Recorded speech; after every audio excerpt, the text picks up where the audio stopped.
State, we're the ones who need it worst. Let the rest of the world help us for change, and let's rebuild America first. Our highways and bridges are far. Thank you. Wow. Wow. You know, it is great to be in Williamsport, Pennsylvania, and I got some good news, my friends. I think in 19 days we're going to make Donald Trump the next president of the United States.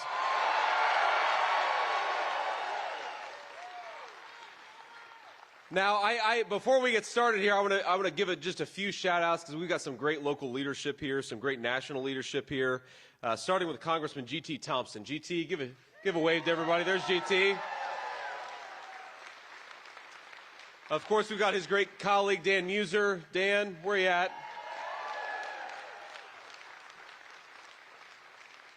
We've got State Senator Chris Dush. Chris, where are you? Thank you, Chris. God bless you, man. We've got County Commissioners Scott Metzger and Mark Sortman. Scott, Mark, where are you? Thank you, gentlemen.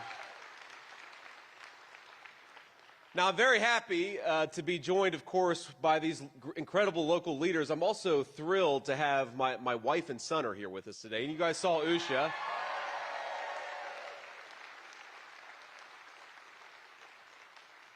But I got to admit, I'm a little frustrated, I have to say, with my wife because instead of staying here and listening to my speech, she's back there playing laser tag with my 7-year-old. I rarely get jealous. But, man, they're having a good time. You know there's like a big bounce-like house? Have you all ever been here? This place is incredible. That's what I was doing for about 10 minutes. And then, you know, we came out here and decided to talk to everybody. And I realized that if Joe Biden had been out there, then maybe he would have pulled out a little bit earlier from that race. I don't think that bounce house was made for Joe Biden. Well, my friends, let's talk a little bit about this race and a little bit about where we are. And I don't know if you all saw, but you know, there's a big night for Kamala Harris tonight because she's got probably the hardest interview that she's ever done. She is doing an interview with Fox News Channel's Bret Baier. Now, of course, it is major news because Kamala Harris doesn't really do interviews at all, and if she does do interviews, they are softball interviews. Have you seen some of Kamala Harris's interviews? I wouldn't recommend it. You lose about 20 IQ points if you watch Kamala Harris give an answer to a question about public policy. But, you know, I was watching her about 10 days ago. She was doing an interview with The View, and that's, you know, Kamala Harris on The View, my friends, that is something to really avoid unless you absolutely have to watch it. But I'm running for vice president. That's what I'm doing. I'm watching these things so that you don't have to. So you can come here and hang out with me, and I'll tell you what's going on. But, you know, the media talks about how Kamala Harris only does softball interviews. And I was watching Kamala Harris give some interview responses to these hosts at The View. And it occurred to me, you know, the problem with softball interviews, my friends, is that you still have to be able to hit a softball. And unfortunately, our illustrious vice president, every time that she speaks, I think that Donald Trump and I gain about 100,000 votes. And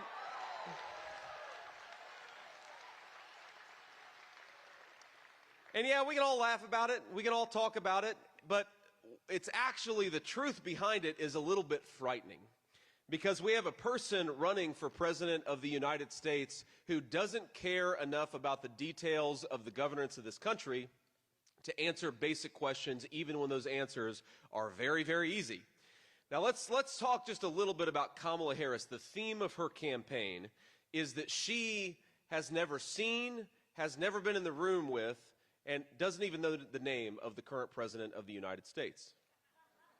Even though she's his vice president, and even though she cast the deciding vote on trillions of dollars of his spending, even though he bragged about her being in the room when all decisions were made, Kamala Harris is going around the Commonwealth of Pennsylvania and the whole country saying, I don't know who this guy is, and I had nothing to do with it. Well, Kamala, we have the record and we have the tape, and unfortunately, some of the tape we have is in your own words. And you know, when she did this View interview, they said, well, Kamala Harris, what is one thing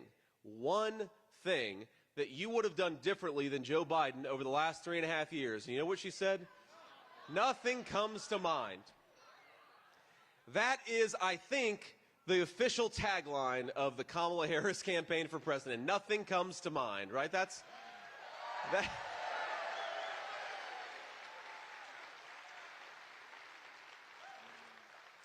Now, there's something else that happened this week, and of course our friends in the media like to pretend that it hasn't happened, but I don't know if you saw the news that apparently Kamala Harris wrote this book called Smart on Crime about 15, 20 years ago. That's not the joke, actually. But Kamala Harris wrote this book, and it turns out she plagiarized whole sections of the book. I mean, 30 years ago, that's the kind of scandal that would have ended a presidential campaign, and now our entire media just kind of collectively sighs and says, oh, it's no big deal that she passed off somebody else's work as her own. Well, we in this room, because we believe in integrity and we believe in honesty, we believe it is a big deal that the President of the United States lies instead of telling the truth, and we're not going to let her forget about it.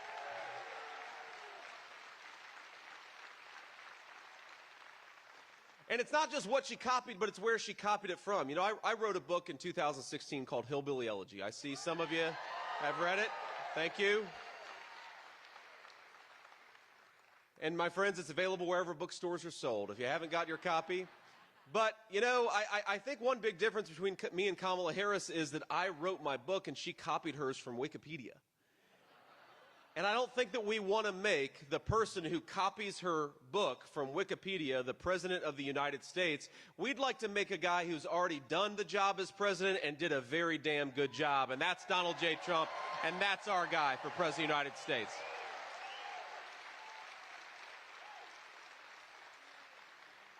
Now, we ought to talk just a little bit, of course, about the economic problems that are caused by Kamala Harris's leadership, because when you've got a vice president who, instead of doing her job, copies from Wikipedia, it leads to some of the problems that we have in our country today. And as much as Kamala Harris pretends that she has nothing to do with the record of Joe Biden, she is the sitting vice president, and we can't let her forget about it. And here is the record of Kamala Harris. The record of Kamala Harris is that Pennsylvanians are spending about $1,000 more per month to afford the same life that they could have afforded when Donald Trump was president. The truth about Kamala Harris's record is that Pennsylvanians are spending more on groceries than they've had the biggest cost increases on groceries than the citizens of nearly any other state or commonwealth in our country. The truth is that residents of Pennsylvania are suffering as much as almost anybody from Kamala Harris's wide open border and the skyrocketing housing costs and the skyrocketing fentanyl overdoses that it has caused. And so our message to Kamala Harris, who tries to pretend that she didn't have anything to do with these policies, is if you really want to help the American people, stop talking about what you're going to do and go and do it. You're the vice president now. Get to work. Stop talking about what you're going to do.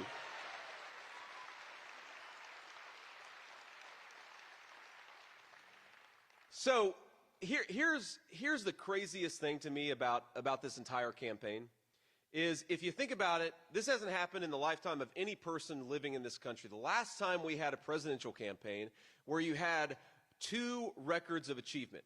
You have the record of Donald Trump versus the record of Kamala Harris, and it's staring us all in the face.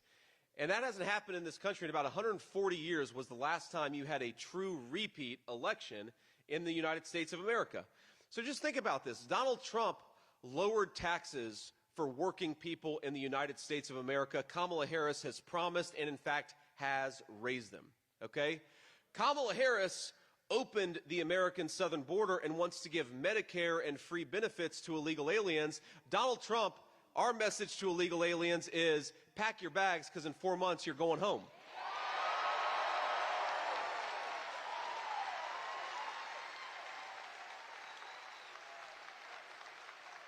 Kamala Harris wants to impose the electric vehicle mandate, which would destroy over 100,000 manufacturing jobs in Ohio, Michigan, and Pennsylvania and other places.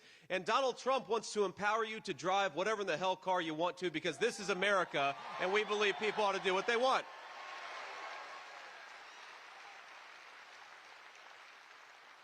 Kamala Harris wants to defund the police. She said so herself on camera.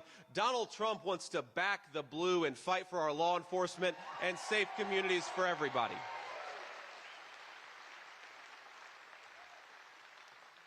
And of course, as crazy as this sounds, it is actually true. She actually said it. Kamala Harris wants to use your tax dollars to give sex change surgeries to illegal aliens. And Donald Trump thinks that's crazy, and we ought to build a wall to keep illegal aliens out of our country in the first place.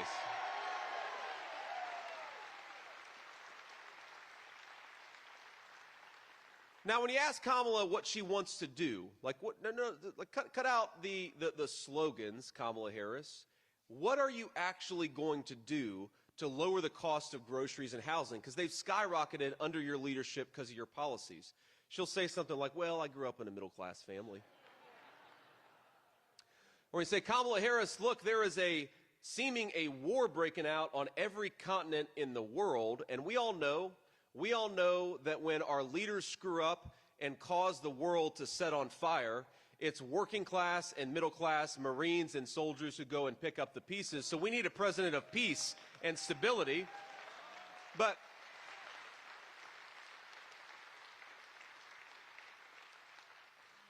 you know, when they ask Kamala, what are you going to do to actually bring stability back to the world, because the world is going crazy right now, she'll say, well, you know, when I was a little kid, I made the hash browns at McDonald's, and I was very proud of it. And anybody with a lick of common sense is listening to this person and recognizing that she has no ability to lead the world's greatest nation.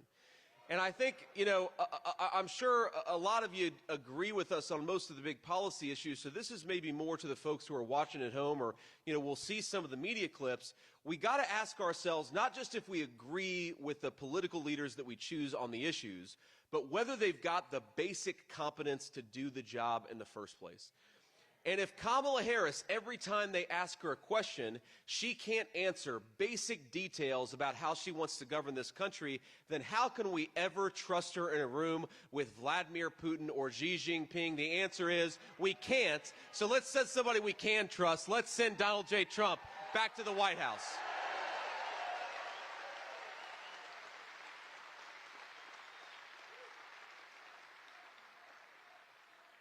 Now, I want to talk about, you know, one of the biggest issues I hear from, not just in Pennsylvania, but all across the country, is we hear a lot about people not being able to afford a home. And, you know, I'm the first person of the millennial generation to ever appear on a national ticket.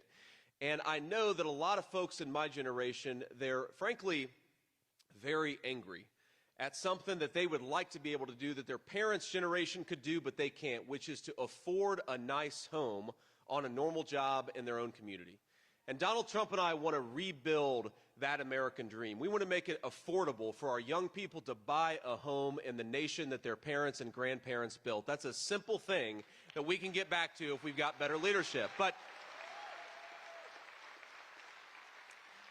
you know, the media does this thing where they say, well, you know, there's no connection between the border policies and the housing crisis that we have in our country. And I think any of us with a lick of common sense, we're saying, whoa, wait. Here, explain to me this, Kamala Harris. When you let in 25 million illegal aliens into this country, people who shouldn't be here, we got to house them somewhere. And if you're giving 25 million illegal aliens homes that ought by right go to American citizens, then you are making the American dream of homeownership unaffordable for our people. American homes ought to go to American citizens, and that simple principle is something that Donald Trump and I are going to fight for.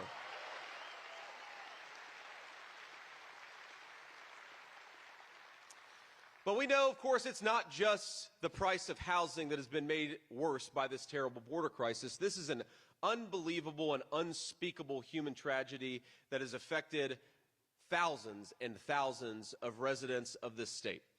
And let me just tell you a little story. I was in Georgia campaigning a few weeks ago, and they were showing me all the things. I was with the sheriffs, and they were showing me all the things that they had picked up from the Mexican drug cartels who are trafficking drugs, and frankly also a lot of illegal guns into their communities. One of the biggest drivers of illegal gun crime in this country is the Mexican drug cartels. I didn't know that until recently, but it's true. So I'm talking to these sheriffs, And, you've got everything behind me and in front of me and in front of the table. You've got, a library shelves of marijuana. You've got cocaine. You've got meth. You've got pills. You've got, sort of more refined THC. And then you've got fentanyl, of course. And there's one thing that looks really out of place. And I say, well, what is that, Sheriff? And I say, that's candy. That looks like a big box of candy is what it looked like. Nerds candy. And I think there was like a box of Sour Patch candy. And I said, Sheriff, what's going on there? And he said, that's not candy, that's drugs. Because the Mexican drug cartels have figured out that if they disguise this candy disguise these drugs as candy, it's going to make it easier to get into our country and easier to disperse it all over our communities. And every single one of us knows what's going to happen, that a little kid is going to open up a packet of candy on an American playground, and he's going to pay for it with his life. And when we talk about securing the southern border, the Democrats talk a whole big game about compassion. Well, compassion starts for American leaders with American citizens and the safety of their children. Compassion, my friends,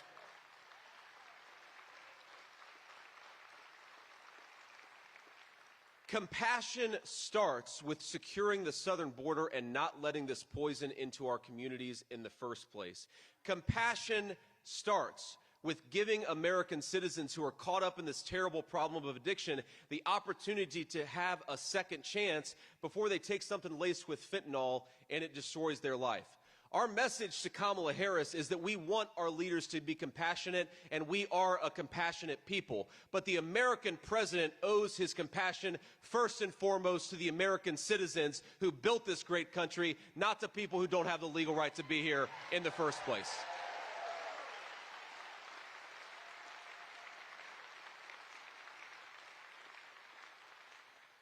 So we have now 13,000 illegal immigrant murderers in the United States of America. And the media all fact check and say, well, some of them are in prison. And my response is, all of them ought to be in prison, or by the way, not in this country to begin with. We've got 16,000 rapists and 425,000 convicted criminals, illegal aliens in the United States of America, thanks to Kamala Harris's open border. That is more than twice the size of the United States Marine Corps. Think about that. That is what has been welcomed into this country, not just welcomed, not just encouraged, but rewarded sometimes with benefits that are paid for by American taxpayers. Now, one of the biggest lies of the Kamala Harris campaign is that we want to do, meaning Republicans want to go after Social Security and Medicare. Well, Donald Trump has been the president who has protected Social Security and Medicare, and he's going to do it again. But you know the way to destroy Social Security and Medicare is to give these benefits to illegal aliens. And that is exactly what Kamala Harris is proposing to do. So if you're a senior, or you're just a person who thinks that we shouldn't throw our elderly folks into poverty, then join the Trump campaign, send the illegal aliens home before they bankrupt the programs that our people rely on.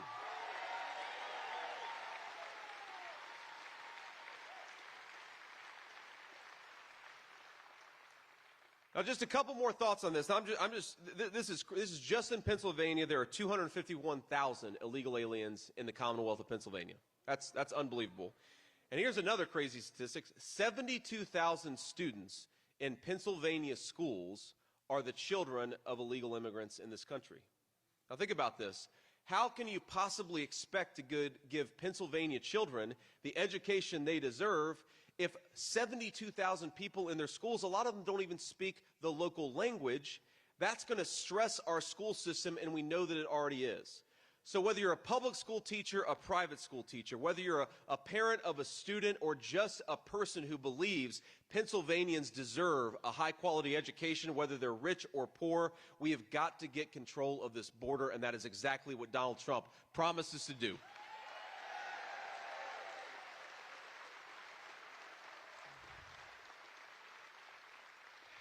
Now, I want to make just a couple final points, and then we'll take some questions from the reporters. But one thing that really is really disgraceful that Kamala Harris's campaign does, and I want to say this, whether you're voting for us or not, and I would sure as hell hope that all of you are voting for me and Donald Trump for president.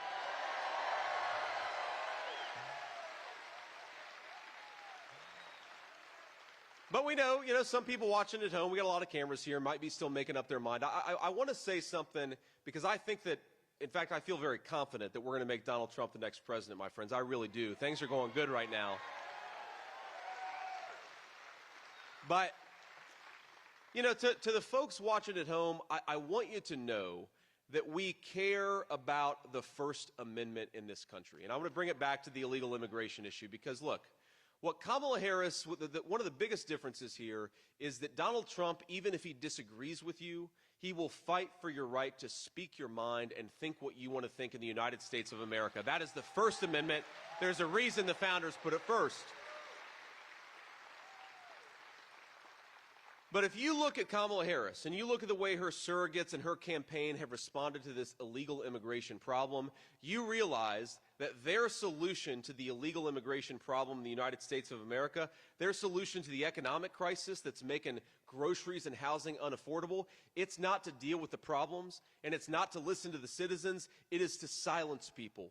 It is to prevent them from speaking their mind, and that is our most fundamental right, is to speak our mind about what's going on in this country. And you hear this in a number of different ways. If you talk about, well, I want to pursue an economic policy, and I don't know if you saw this interview President Trump did yesterday. It's one of his best interviews. Seriously, go home and watch it. It's worth watching because he goes into the lion's den and he's talking to the leader of this very, very liberal, very globally focused magazine. And they're criticizing him for wanting to impose tariffs to protect American manufacturing and to bring some American manufacturing back into our country. Now, to me, it's a very simple equation. Look, if the Chinese are going to use slave labor to make all their stuff, and we want to pay Americans a good middle-class wage to make our stuff, we're going to have to levy a penalty. The people who want to use slave labor and then bring that crap into our country, no, you're going to pay a big fat tariff before you bring it back into our country. That is what we need to do.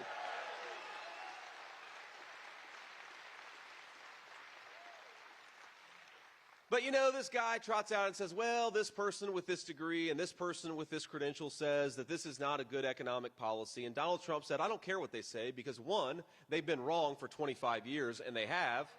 And two, I was already president. I already did it. Judge the results for yourself. And I think most Americans would say the first Trump presidency was peace and prosperity. We'd like to get back to that.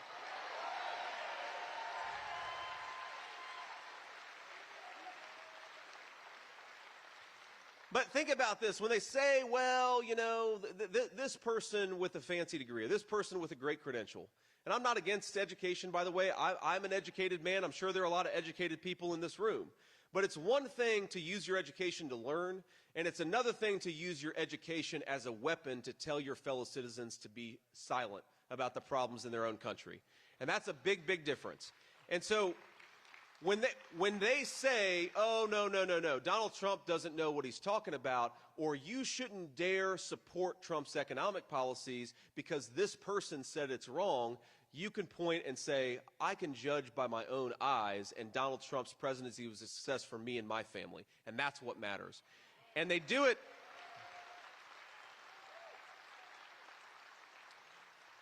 And to me, the grossest way that they do it is on this question of immigration, because they say that if you believe in having a border in this country, and Kamala Harris, her campaign, her surrogates, even Governor Walz, the poor guy, think about it. Y'all, I feel bad for him. Look, I have got the easiest job in American politics. I just have to defend the record of Donald J. Trump. Think about this. I just got to say, look, Tim Walz has to pretend the last 3.5 years of American history didn't happen. That's a tough job. He's got to defend the policies of Kamala Harris. That is a tough job. I don't envy him the task. But all these guys will go out there and they'll say, well, if you don't support illegal immigration, you're not compassionate. Or even if you dare to criticize Kamala Harris's open border, they'll say you're a racist or you're a xenophobe. You've all seen that. Well, here's our message to Kamala Harris.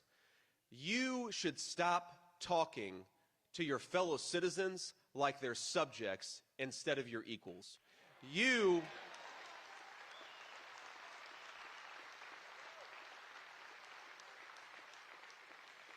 Our message to Kamala Harris is stop trying to silence us for noticing that you're doing a damn terrible job.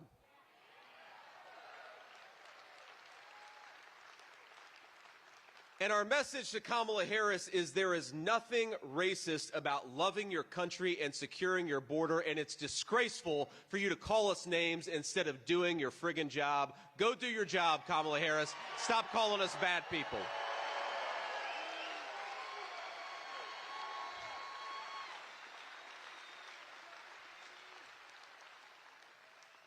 I almost said the other F word. I would have gotten in trouble for that, so I'm okay. I'm okay. All right. One final point, and then we'll take some questions from reporters here. We are going to win this race, but only if, and this is a big if, we vote. And I want to make sure I get this website right, so I'm bringing up my notes here. There's a website that lets you check your registration. It lets you check your polling location. It lets you make sure your registration is updated. And I'd encourage you to go for it. Go to it. It's called swampthevoteusa.com. I'm going to make a few requests, and that's the first one, swampthevoteusa.com. Now, that is the website that is going to help us get our voters out to the polls. Because this election is tight, my friends. I think we're going to win, but in Pennsylvania and a few other states, it's really tight. And we have to get so many votes that whatever crap the Democrats pull, we are going to overwhelm their BS, and we're going to make Donald Trump the next president of the United States.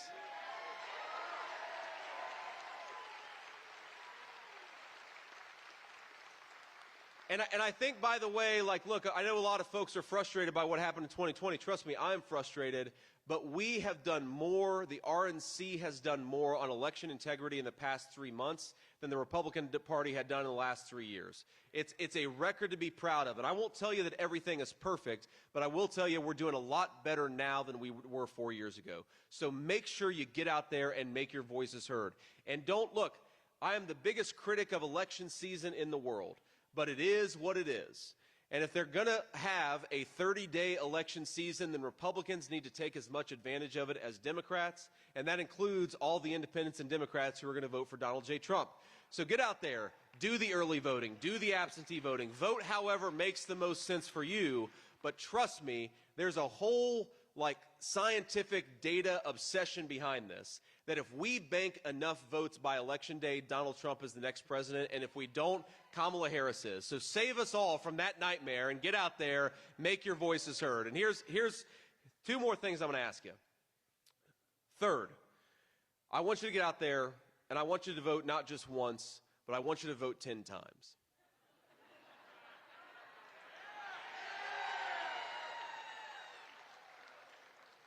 Now, I know I got some laughs, but I got some people thinking, well, we're Republicans. We only vote once. We do things the old-fashioned way. Well, here's the way to vote 10 times the legal way. Take yourself to the polls and get 9 other people to go along with you.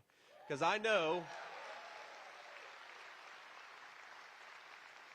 look, I know that every single person in this room, including me, know a lot of people who would vote for Donald Trump, but only if they actually showed up. And so we've got to do the hard work necessary to make sure they show up. And look, we know these folks. They don't pay that close attention to politics, but they're good people. They take care of their families. They do a good job at work. Let's just make sure they get out there and vote. And here's the final thing I want to ask you before we take some questions. Every single one of us has a voice. And whether we're on social media or whatever social media platform that we're on, whether it's just sending text messages, sending emails, or making phone calls, we all have the ability to be what I'll call a force multiplier for the Trump campaign. And here's what I'd like you to do.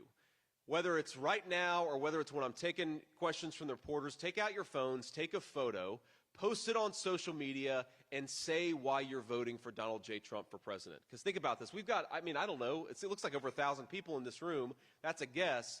But if every single person reaches 100 people, that's 100,000 people.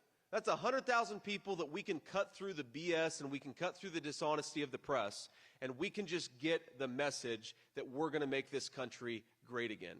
And I really do believe that after 3 years of the Kamala Harris failure, Pennsylvania is going to make Donald Trump the next president, and we are going to unleash a golden age of prosperity in this country.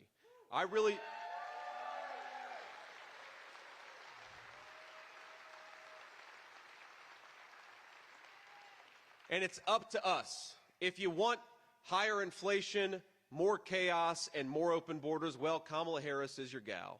But if you want a golden age of American prosperity, if you want affordable housing and groceries, a peaceful world, and a secure southern border, let's get out there and make Donald J. Trump our next president. God bless you all. Thank you for having me.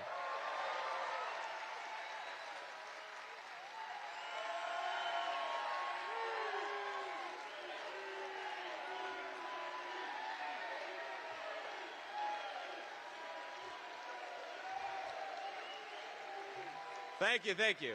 Remember,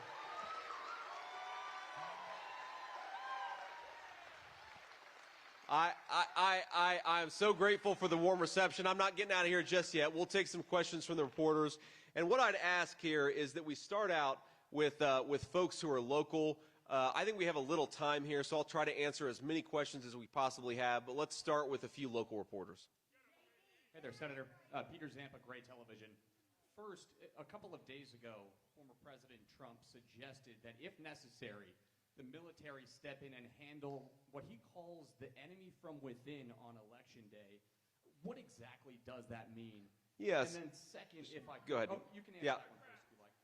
Yeah, let me answer that question and ask your second question. So first of all, and this is not meant to be a criticism of you. It's meant to be a criticism of the media writ large. Is the media likes to hang their hat on something that Donald Trump said. They take it out of context, and instead of focusing on the fact that gas prices are 45% higher than when Kamala Harris was president, over the last 3.5 years of Kamala Harris's leadership, or that groceries are 25% higher thanks to Kamala Harris's leadership, or that housing prices in Pennsylvania are about 50% higher. They focus on these things instead of on the issues that the American people actually care about. And I think we can do so much better by talking about the issues and the substance. But I want to answer your question. Here's what Donald Trump was saying. We all saw this. We all saw this in the summer of 2020, and I believe that the number is $13 billion of damage, and 20 lives were lost, most of them police officers, in the rioting that happened in the summer of 2020. We have various far-left activists who are talking about civil unrest in this country if Donald Trump were to be elected president again. If you have people who are rioting in American streets, whether they're Democrats or Republicans, whatever their political persuasion is, we're not going to let that happen. We believe in law and order in this country. That's what Donald Trump is talking about, and I think it's very simple. Second question. And the second question, what message do you think it sends to independent voters when you do not directly answer the question, did Donald Trump lose in 2020?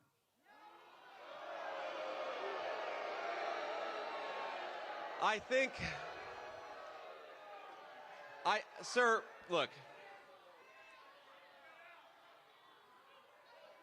First of all, on the election of 2020, I've answered this question directly a million times. No. I think there are serious problems in 2020. So did Donald Trump lose the election? Not by the words that I would use. Okay? So look, we could, but look, I really couldn't care less if you agree or disagree with me on this issue. And here's the thing that I focus on, because what the media will do, they'll focus on the court cases, or they'll focus on some crazy conspiracy theory.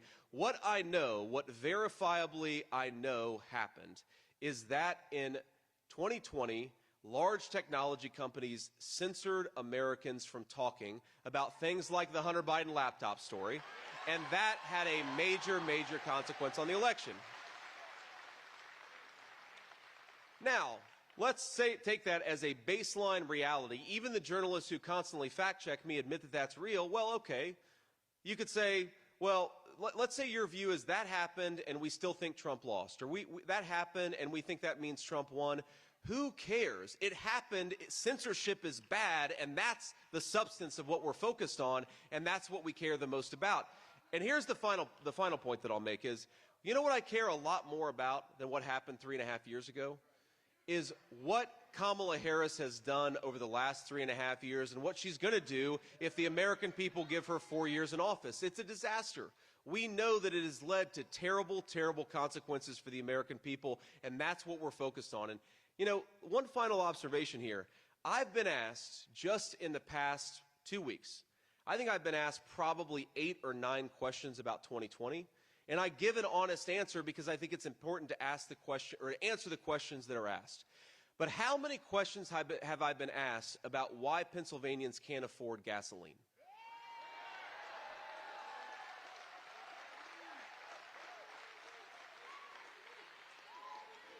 I've been asked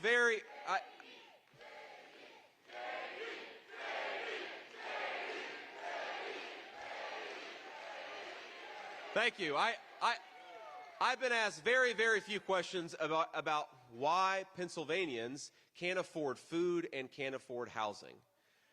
And here's the simple reality is we can agree to disagree on a whole host of issues, but our message to Pennsylvania independents, to Pennsylvania Republicans, and to Pennsylvania Democrats is very simple. If you want a secure southern border and you want to be able to afford the American dream again, Donald Trump and I have a plan for you, and we will fight for you, and that's our message to voters down the stretch.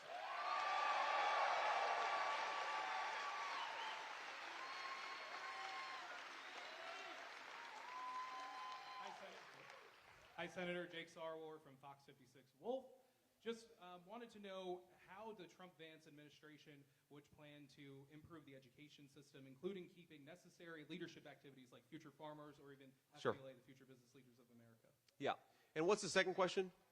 Did you have a second question?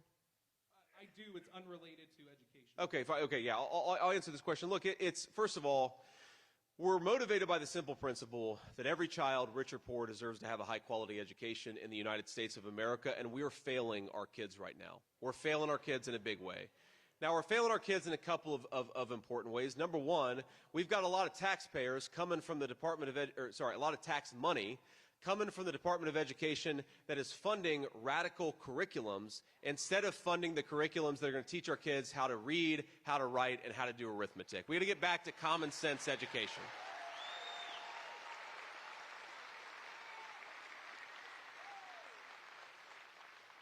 The second very basic principle is that we believe that every Pennsylvania child, and especially their parents, ought to be able to decide, to choose for themselves where those kids go to school. So we believe in school choice.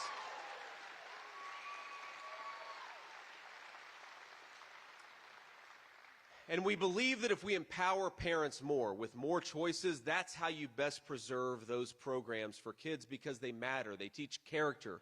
They teach virtue. They teach the skills that are necessary for a life of success and of happiness. That's why they exist in the first place. And I think the reason why a lot of them are under stress is because we've got Department of Education bureaucrats instead of parents making the right decisions for their kids. We're going to change that.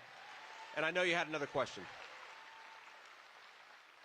So Pennsylvania, specifically here in North Central and even in Northeastern, has an abundant resources and manufacturing plants. Sure. How in a Trump and Vance administration would you really, try to enhance that role that they play in the communities? Yeah, very, very, very important question. Well, we are sitting, and I imagine you all know this better than I do, we are sitting on the Saudi Arabia of natural gas right here in the state of Pennsylvania. It's an amazing resource.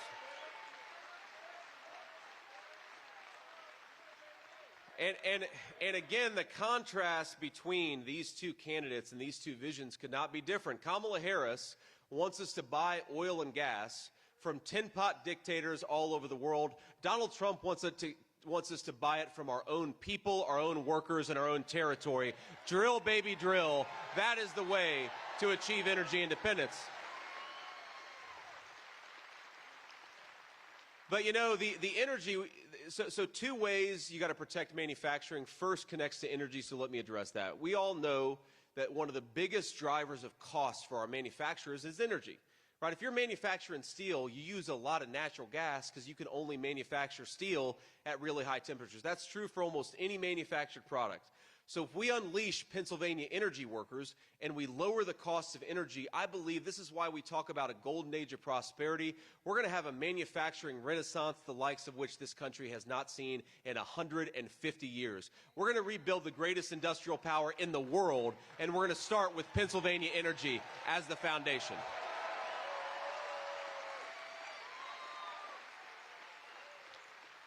But the final point, just to echo something I said earlier, is it goes back to tariffs, because if you've got foreign countries using slave labor to undercut the wages of American workers, you've got to make those countries pay a big fat penalty, and that's all a tariff is. That's a big part of it, too. Next question. Hi, Senator. My name is Sabrina Barner. I'm with the Standard Journal in Milton. A lot of people might see the state of this country as hopeless or nearly hopeless. So what would be your words to them, especially to young people who feel like they have no chance at the American dream? Well, I appreciate that question, Sabrina. And look, I frankly know how a lot of those kids felt, because I grew up in a pretty rough family, and we didn't always have a whole lot of money. And I remember there were times where I looked to the future and wondered whether things were ever going to get better than they were, when I was a teenager, when I was growing up and living with my grandmother, who was struggling in very big ways. And I think that my message to them, most importantly, is don't give up on yourself. One of the things that I've come to appreciate is that, while sometimes we had it awfully rough and sometimes we were pretty poor, that in a lot of ways it gave me a perspective on the world that I wouldn't have had if I'd been born with a silver spoon in my mouth. And so I think that we take, in this country, we take the good with the bad, and I think in some ways it can be a blessing to have to persevere through very tough circumstances. And I encourage people who feel like the American dream is out of reach, persevere, never give up on yourself. That's the first thing I'll say.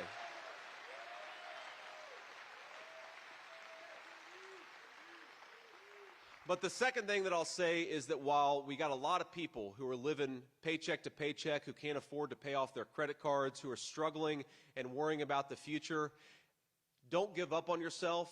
But my job as your next vice president is to make it just a little bit easier for you to work hard, play by the rules, and get ahead in this country that all of us love.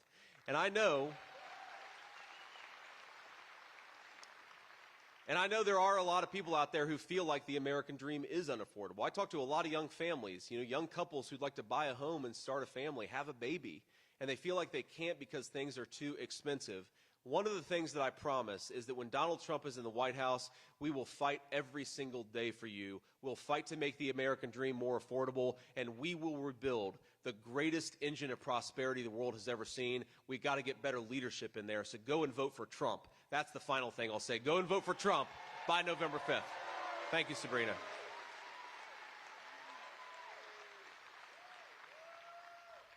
Thank you, Senator Vance. My name is Arjun Singh with the Epoch Times.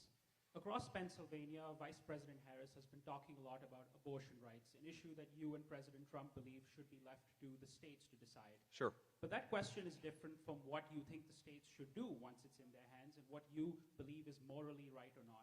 Here in Pennsylvania, it's possible to get an abortion up to 24 weeks of pregnancy, which is about the same as it was under Roe versus Wade. Do you think that law is moral or not, and why? Well, Arjun, look, I think that even whether you're pro-choice or pro-life, we should all be able to say that aborting a late-term baby for no reason, sometimes it's necessary because of the health of the mother, the life of the mother, but aborting a late-term baby is not something that we should take lightly in this country, and I don't like that. I really do not like that, and I think it's important to say.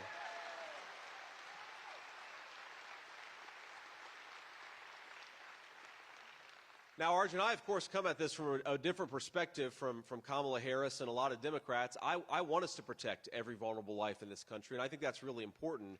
But the reason why, think about this. The way that we do that is we ensure that each state is able to make its policy the way that it thinks it should. So I'm not going to tell Pennsylvanians what they should do in the same way I'm not going to tell Californians, and I'm not going to tell Alabamans exactly what they should do. I think it's important to realize the real contrast between this is that Kamala Harris wants to renationalize this issue. She wants taxpayer-funded abortion at the 9th month, and which is disgusting. Donald Trump wants to preserve the right of the states to make these decisions. He, in other words, wants to preserve the right of voters to make these decisions, and that's a big difference between him and Kamala Harris. Next question. JD, the question is about health care. Yes, sir. Trump care never hit the ground running, and we'd like to hear what your policy would be on health care. Because we're one family away from a really big bill, one bad medical Yes, sir. incident. And look, our message to Pennsylvania families is that President Trump is going to have your back. And he did have Pennsylvania families back during the first Trump administration, because a lot of folks don't remember this, but President Trump inherited, and I'm talking about the private health care exchanges, those exchanges were in a bit of a death spiral, because the health care that was offered was so bad that people wouldn't sign up until they got very sick. And that's a terrible way to actually run a health insurance program, and that's what we were doing in this country. And Donald Trump implemented a number of reforms to make health care more stable in this country. And I'm not going to say that we fixed everything, because there's still a lot to do. But the guiding principle of Donald Trump's health care plan is, number one, we want people to be able to choose a health care plan that makes sense for their family. Number two, we want them to be able to choose a doctor and keep their doctor, not have their health insurance plan strip their doctor from them.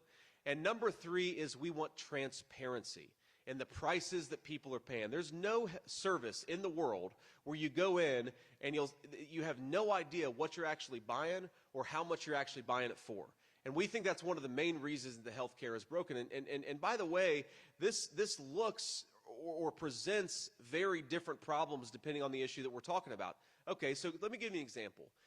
You go into a hospital, you have a young family, and I've heard this story so many times. The young family has a baby, and they're right at the moment where the woman needs pain medication, and then they choose an out-of-network provider, and they get home, they got a $20,000 surprise medical bill. We got to cut that crap out. We got to stop that. Make sure that people know what they're buying, know what they're paying for.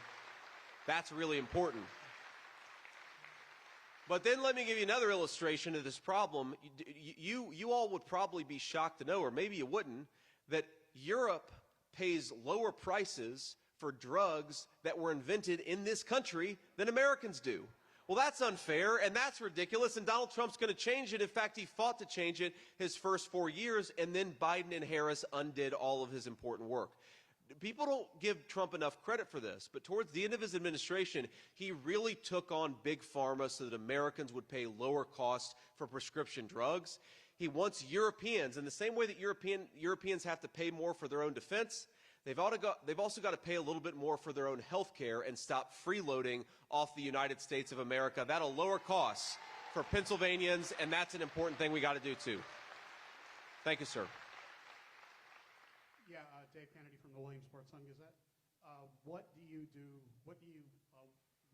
like to do specifically to get people, young people, the opportunity to go to trade schools more, not necessarily yes, sir. Four-year academic, but we need welders, we need all that kind of folks as well. Yes, we do. What specifically would you do? And I do have another question. Yeah. Look, man, I was raised by a union welder in Armco Steel in Middletown, Ohio, and trust me, he was a hell of a lot smarter than almost any person I've ever met. And it's tough work, but it's not just work with the hands, it's also work with the mind. And I think one thing is leaders got to do a better job of talking about this stuff. We've had a generation of young people, and I was taught this message. I'm 40 years old. When I was going to high school in the 90s, there was this idea that there was work with your hands and there was work with your head, and they were somehow totally different. Talk to a union pipe fitter who can do trigonometry better than a mathematics professor. Work with your hands and work with your head is often the same kind of work, right? And that's an important thing to remember. We got to get more people in the trades, but we got to be honest, the financial support for people who want to go to trade school is just not there in the same way that everybody who wants to go get a four-year degree. And I happen to think that if you want to go and become an electrician or a pipe fitter or a welder, or you want to work in carpentry, you ought to be able to get the same benefits as somebody who goes to a four-year college. We got to be equal across everybody.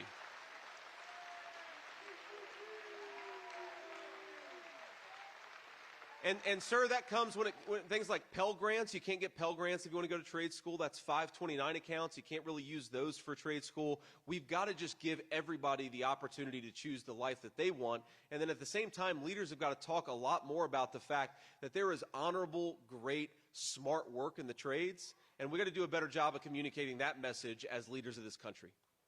Next question, sir. Kind of going along with those ideas about Made in America.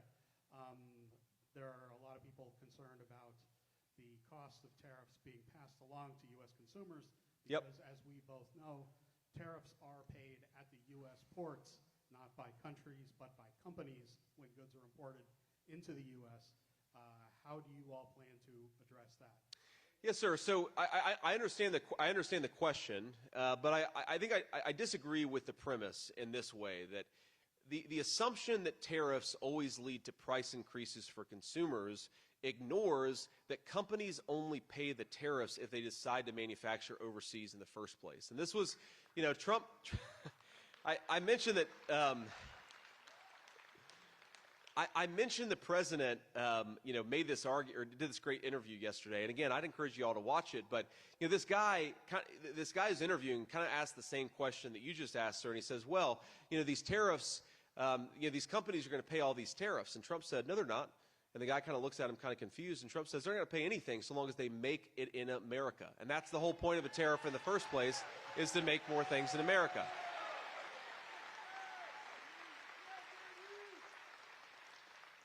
But I think we really ignore the costs, the long-term costs, and sometimes the short-term costs of letting other countries make all of our critical stuff.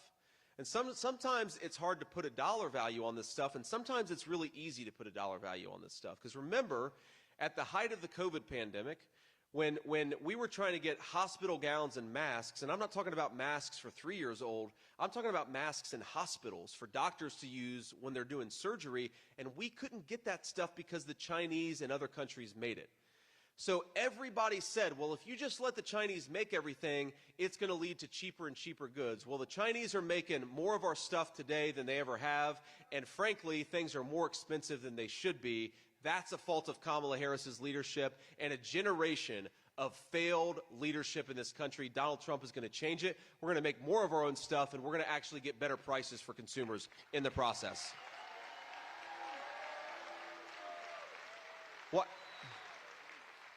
Why don't we take just 2 more questions here? Yeah, Senator Torian with CBS News.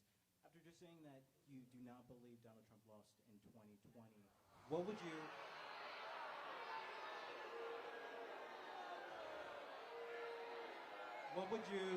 you need to see in November to give you the assurance that it's a secure and safe election? Well, Torian, look, I'm not worried about it. Because, again, I think that we've done a lot of work here in 2024 to make our elections, to make sure that every legal ballot is cast and every legal ballot is counted.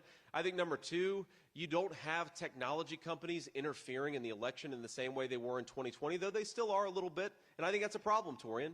And so to me, the fundamental question is not what do I need to see. The fundamental question is, let's agree, Democrat, Republican, or Independent, we are done with censorship in this country. We're going to protect everybody's First Amendment right to speak. And if we do that, you'll give way more credibility to the 2024 election than anything that I can stand up here and say in Williamsport, Pennsylvania.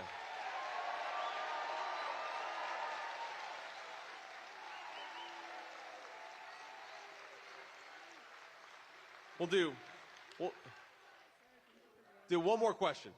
Thank you for doing this. My name's Hannah. I'm with ABC. My question for you is, are you concerned about election misinformation and the impact it could have on the cycle and turnout? And if no, Yeah. why not?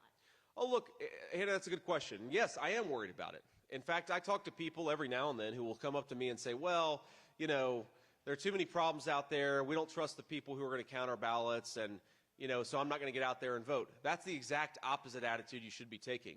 If you're worried about what's going on in this country, get out there and vote, but then do more than that. Go volunteer to be a poll worker. Go volunteer to knock on doors. Go volunteer to participate in this democratic process, because if you don't, there's nobody coming to save us. It's all up to us to save this country, the people in this room. And here's something else that I think people don't realize is if you're a local voter in a place like Williamsport, the people who are counting your ballots are often your neighbors. And again, it's the local elections, and especially in our small and rural areas, it's your neighbors who are counting these votes. It's your neighbors who are counting these ballots, and I think that we got to focus on the real problem. The real problem is 2 weeks ago, Democrats killed a bill that would have made it harder for illegal aliens to vote. Right? That's out there in the open. So we got to be, of course, vigilant about that, but we got to make sure that we pass the laws to ensure that every legal ballot, but only the legal ballots count. And the second thing that we got to do is look, we all know what happened. 2020 was the censorship election. They silenced stories and then bragged about it that we know had a big effect on the election. I think that the solution to censorship is for us to get out there and speak our mind and speak it loudly. Don't be afraid. Don't let them silence you. And that's how we defeat censorship in this country.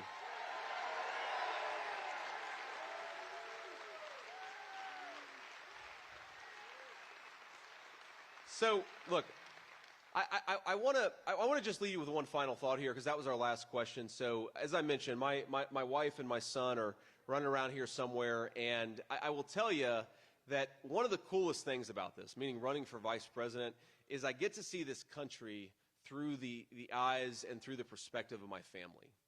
And especially for a 7-year-old, a 4-year-old, and a 2-year-old, those are our 3 kids, you see America with a totally fresh set of eyes. And that's an incredible blessing and a very, very amazing thing. And you know, we got off the plane, and I don't know, you know, the airport's probably about 15 minutes from here. I don't think I've ever been to this airport, but we look at these mountains as soon as we get off the plane, and they're orange and red and yellow, and all I can think is, my God, what a beautiful part of our country. What a great day to be here in Pennsylvania.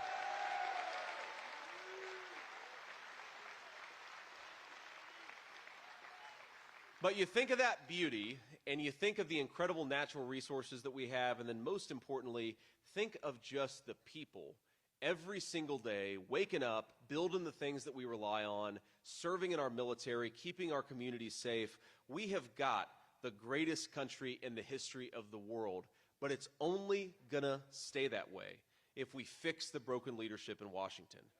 So what I want all of us to do over the next 20 days is do everything that you can. Fire Kamala Harris, send her back to San Francisco, and make Donald Trump the next president of the United States. God bless you guys. Thank you all. I love you, Pennsylvania.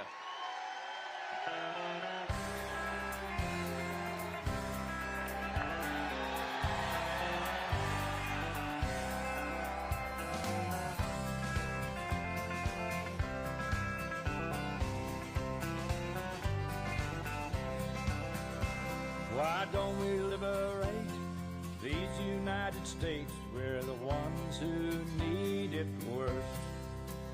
Let the rest of the world help us for change, and let's rebuild America first. Our highways and bridges are falling apart. Who's blessed and who has been cursed? There's things